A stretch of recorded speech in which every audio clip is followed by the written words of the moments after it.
Assalamualaikum warahmatullahi wabarakatuh. I'm Edwin Kanakan Kamad, together with my group mate Swad Kambal. Our topic is about political externalities of international trade in economic sanctions. I will discuss about political externalities in international trade. Political externalities in international trade refer to the unintended consequences that political decisions or actions by one country can have on other countries involved in trade relations. These externalities can impact not only the economic aspect of trade but also the political relationship between nations. Some examples of political externalities in political trades include: Number 1, tariff and trade barriers.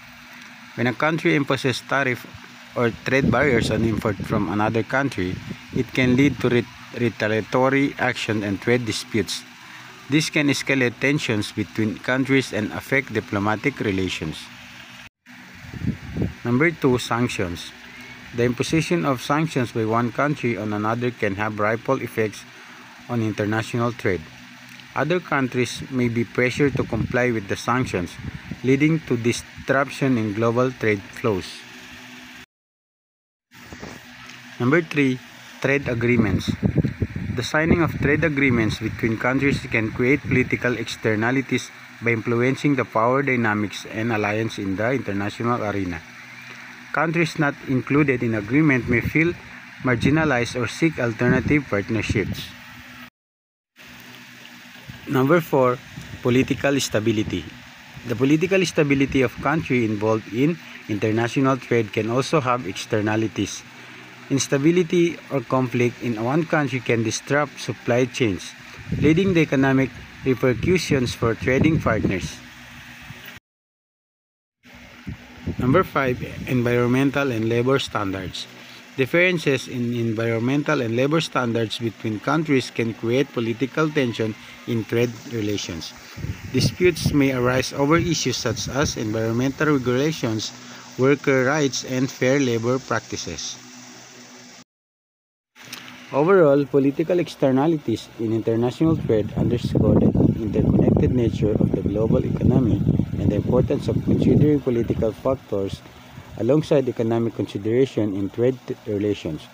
These externalities highlight the need for diplomatic engagement, cooperation, and conflict resolution mechanisms to address political challenges that arise in the context of international trade.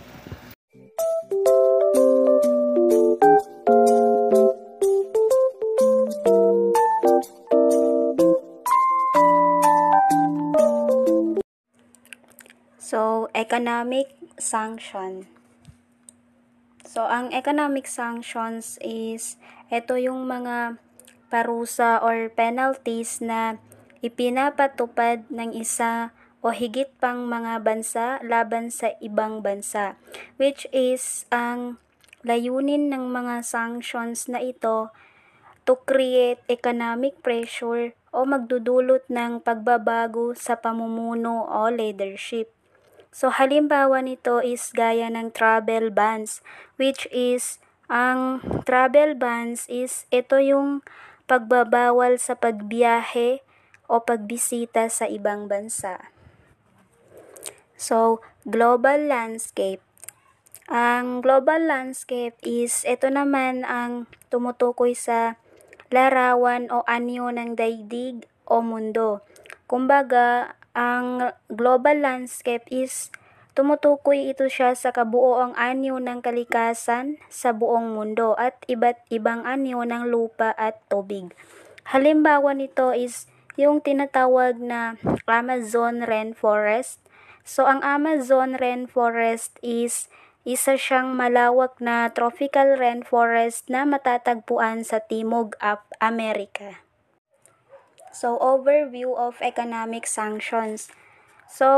Ang economic sanctions kasi is isa siyang way na ipinapatupad ng isang bansa o grupo ng mga bansa laban sa ibang bansa or organization at iba pa, which is para iparusa And then, patakaran din ito.